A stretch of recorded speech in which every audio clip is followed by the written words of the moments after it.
Hey everybody, and welcome back to the board meeting. Today we're doing another R&R episode, reviews and ratings of all the different games I've been playing in the past 2 weeks with friends, family, and even solo. I played 22 different games in the past couple weeks, but we're only going to be talking about 12 of them today. The other 10 I either talked about on a previous R&R, maybe I have future plans to talk about them in a different way later, or maybe I even want to play them a couple more times before I give my thoughts on them. With that being said, let's jump into our first game today, Fury of Dracula. Fury of Dracula is a one versus many hidden movement game where one player plays as Dracula and then 4 other players take on the role of hunters trying to find and defeat Dracula before games end. Dracula will be moving around the board secretly, which is old Europe, and he will be leaving different awful things behind for other players to discover and have to deal with. The players will be moving from city to city trying to find him or the places he's been before to help locate Dracula. This is one of my favorite hidden movement games, and I actually had only played it once before, but I found out a friend who owned it, so he brought it to game night and we played it a few times actually this week. I rate this game an 8, and it's just a very fun, very thematic gameplay experience that I definitely suggest.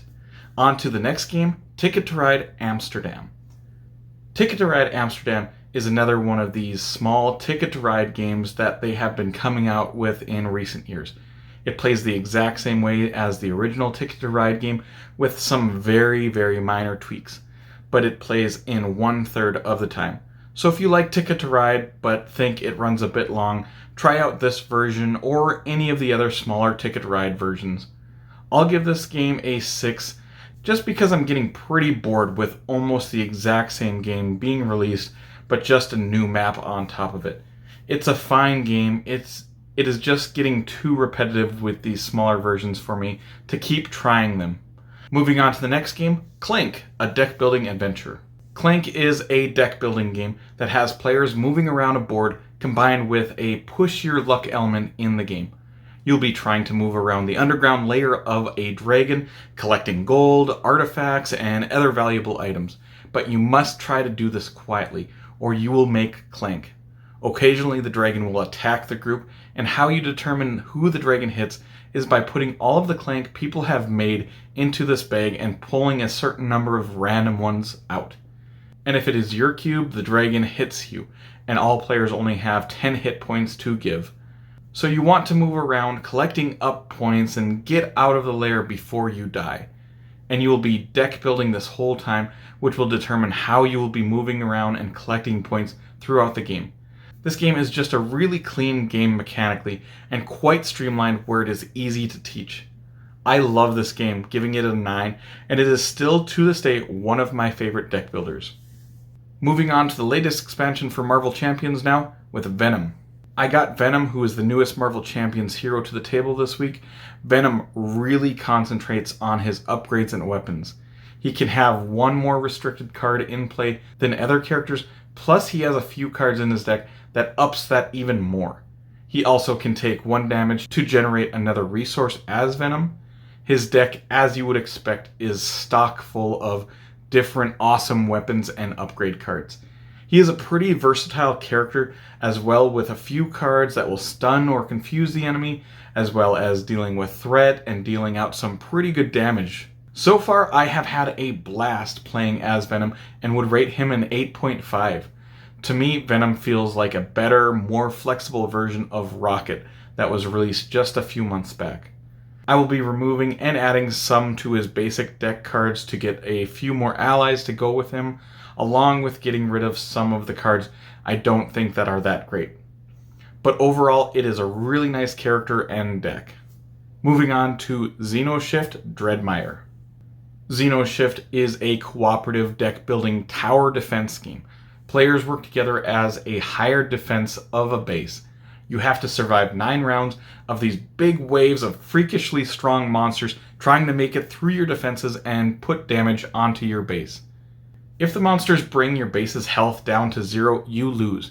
You must prepare yourself by buying bigger, better troops and purchase items to equip those soldiers with. I really wasn't expecting a lot from this when my friend pulled it out, but I actually really did like this game. Now, I did only play this once, so this is just an initial rating. It still will get a 7 rating from me, as I did like it quite a bit, even though we got absolutely destroyed in it. Next up, I have 2 Pandemic games to talk about. First up is Pandemic Rapid Response. Pandemic Rapid Response is a real-time dice chucking game in the family of the Pandemic series. Players will be rolling dice as fast as they can and allocating those dice to do a few things, including gathering resources, moving your pawns, and moving the plane to another city.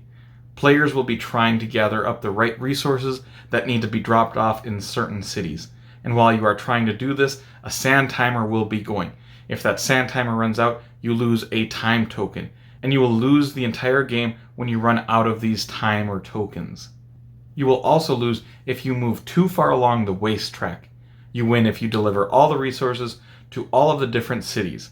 This is the least pandemic game I've ever played. It really feels nothing like anything else I've played in the series, and it is actually my least favorite as well that I've played, giving it a 6.5, which is not horrible, but if I'm in the mood for a pandemic game, this isn't the one that I will be grabbing off the shelf. Let's move on to the other pandemic game I played this week, Pandemic Iberia. Pandemic Iberia, unlike Pandemic Rapid Response, definitely gets its roots from the mechanics of base Pandemic. Pandemic Iberia is set in the 1800s, and you will be moving around the board trying to find cures for diseases that are spreading rampant. So very similar to Pandemic, but in this one you'll be building railways to help speed up travel, along with purifying water, which will help slow the spread of the diseases. This is one of my favorite pandemics and gets an 8.5 rating from me. This is still one of my favorite cooperative games out there, and I know this one is somewhat hard to get a hold of, and I just happened to get lucky finding one out in the wild. Rolling on to the next game now with Blossoms. Blossoms is a push your luck game with a theme of growing flowers and cutting them at the correct time to maximize your points. On your turn, you will be flipping a card to grow flowers. If it corresponds to a flower in a pot, you put it on that flower to grow it. If there is nowhere for that flower to go, you bust and your turn is over. But say there was a place for that flower, you have a few options now. You could keep trying to grow flowers at the risk of busting, or you could cut flowers, which would give you points for how big that flower is currently, or a player could use one of their special action tokens that will give them some kind of flower power. Players with the most points when the cards run out wins. I will rate this game a 5.5. I can see this being a nice little gateway game for some people, but it really didn't do anything for me to want to play this one again after my 2 or 3 plays of it, since it almost was just too simple. Now moving on to 5 Tribes. I finally got to break out 5 Tribes again this week for the first time in about 6 months or so. In 5 Tribes, you will have a grid of squares where 3 meeples will randomly be placed on each to start the game. There are several different colors of meeples, all with different special abilities. To start each round, there is this bidding type phase which will determine the turn order of the round. On your turn, you will grab all the meeples off one square and then move that group 1 tile at a time, dropping 1 meeple off on each tile till you reach your final tile with only 1 meeple left. You then take all the meeples from that square, matching that meeple's color, and perform that meeple's special ability. Then you perform that tile's special ability, and if you removed all the meeples on that tile, you also get to claim that tile for its points. You play until there are no legal moves remaining in the game. I will only play this game at 2 players now, as I think it is the best way to play this game. This game gets an actual 10 rating from me and is still one of my all-time favorite games, and is pretty much just perfect for me and the type of game that I really, really like. Next up, we have Trails. Trails is the smaller version of a game I played earlier this year, Parks. In Trails, players move back and forth on this card trail, picking up resources and completing cards with those resources. You can move ahead 2 spots on your trail or spend your cantina to move as far as you want. This is very similar to Parks, but basically just a filler version of it. While I think they did a good job with this game, I still have the same issues I had with the original game for this. The choices you make sort of just feel obvious, and I never once really had to stop and think of what to do next because it just felt obvious, which hurts this game for me. I know I am in the minority of this game and Parks as well, but it just doesn't fit me, but I can see why some people really enjoy it. I give this game a 6 rating, just like the original game, so not like I hate it, but I won't be requesting to play it anytime. From one small game to another now, with Fox in the Forest. Fox in the Forest is a 2-player only trick-taking card game. You will play 13 tricks each round, and you will get a certain amount of points for winning so many tricks each round. If you win too many tricks though, you will be considered greedy though, and get 0 points, where the other player will be considered humble and get a load of points. There are 3 suits of cards numbered 1 through 11, and each of the odd numbered cards have some sort of special power to them. You play as many rounds as needed until a player has reached 21 points. Highest points wins. This was a pretty popular game for a while, and I've kind of always just thought it was an okay game, but kind of bland. I rated a 6.5, but I know a lot of people that really like it. If you are looking for a rather straightforward trick-taking game though, this one could be right what you are looking for. Finishing up now with another small card game in Fantasy Realms. Fantasy Realms is a fast filler game that involves very intense set collecting and drafting. You start with a hand of 7 cards, and on your turn you will either take a card at random from the deck or take one of the cards in the discard section. Then you will choose a card from your hand to place in the discard section. All of these cards will give you points, and almost all of them combo with other cards to either give you a bonus of points or give you some kind of penalty for other cards.